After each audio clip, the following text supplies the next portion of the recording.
चितळे बंधू।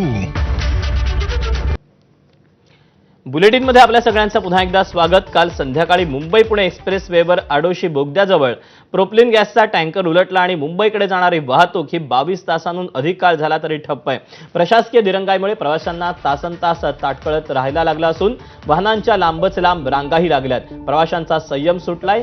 एवढ्या तासाच्या खोळंब्यानंतर प्रशासनानं अवघी एक लेन सुरू केली असली तरी वाहनांचा ओघ प्रचंड असल्यानं सध्या गाड्यांचा वेग अतिशय कमी आहे। वाहतूक कोंडी कायम आहे। या वाहतूक कोंडीचा सर्वाधिक फटका पहाटेच्या सुमारास प्रवाशांना बसला।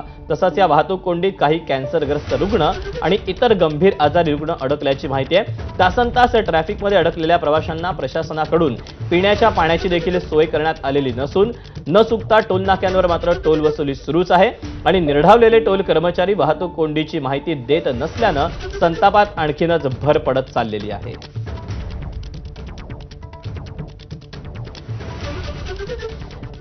याबद्दलचे अपडेट जाणून घेऊयात। विनायक पाटील आपल्या सोबत आहे। विनायक, खरं तर अर्ध्या तासापूर्वी जेव्हा खालापूर टोल नाक्याच्या इचकडची परिस्थिती तू दाखवलेली होतीस, अजूनही परिस्थिती कायम आहे।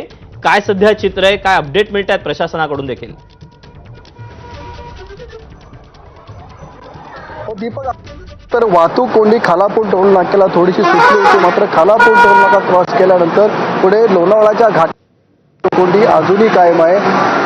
घाटामध्ये जवळपास 10 ते 15 किलोमीटर वाहतूक त्या ठिकाणी रांगा लागलेत। मी सध्या त्याच ठिकाणी आहे जिथं गॅस टँकर पलटी झालेला होता।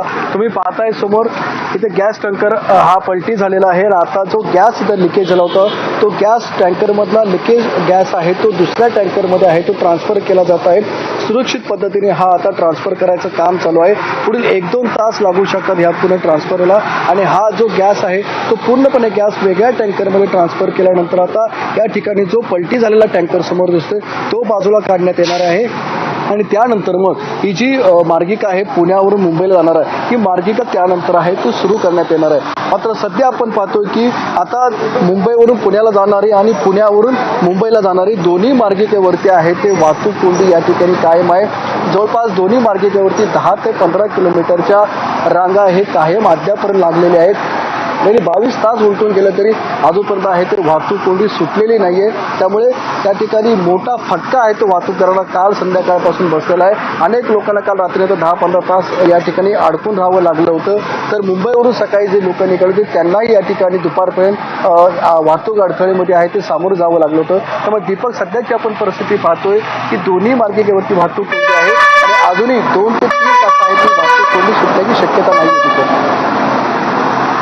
विनायक, खरं तर जो टँकर ज्या टँकरने संपूर्ण हा मुंबई पुणे एक्सप्रेसवे जाम केलेला होता त्या टँकरपर्यंत तू पोहोचलेला आहेस। या ठिकाणी काम कशा पद्धतीनं सुरू आहे, किती वेळ आणखी लागणार आहे हा टँकर बाजूला करायला? यातला जो गॅस आहे तो दुसऱ्या टँकरमध्ये देखील फिल केला जात असल्याचं देखील तू सांगतो आहेत।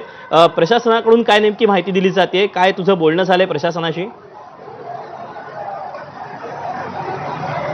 दीपक, इथं मी सध्या तुम्हाला ही दाखवतो की टँकर जो पलटी झालेला आहे ते जो पलटी झालेला टँकर आहे त्या टँकरच्या समोरच दुसरा टँकर आहे तो उभा करण्यात आलेला आहे आणि जो पलटी झालेल्या टँकरमधून संपूर्णपणे गॅस आहे तो दुसऱ्या टँकरमध्ये आहे तो रिफिल केला जात आहे आणि या प्रोसेसला अजूनही 1 ते 2 तास लागण्याची शक्यता आहे। ज्वलनशील पदार्थ आहे त्यामुळे फार संभावना आहे की या ठिकाणी संपूर्णपणे टँकरमधून तो रिफिल आहे ते केलं जात आहे। मात्र याच्यामध्ये लोकांकडून नाराजी व्यक्त केली जाते आणि थोडं प्रशासनाचं याच्यामध्ये आहे ते फेल्युअर आहे ते दिसून येते। कारण काल संध्याकाळ हा टँकर पडला होता आणि काल संध्याकाळ नंतर आता एवढा वेळ का लागला या ठिकाणी दुसऱ्या टँकरमध्ये गॅस रिफिल करण्यासाठी, हा एक मोठा या ठिकाणी प्रश्न उभा राहिलेला आहे। त्यामुळे आपत्कालीन व्यवस्था एक्सप्रेस हायवेची कालच्या घटनेनंतर संपूर्णपणे कोलमडून पडले की काय, अशा प्रकारचा आता इथं प्रश्नसुद्धा उपस्थित होते।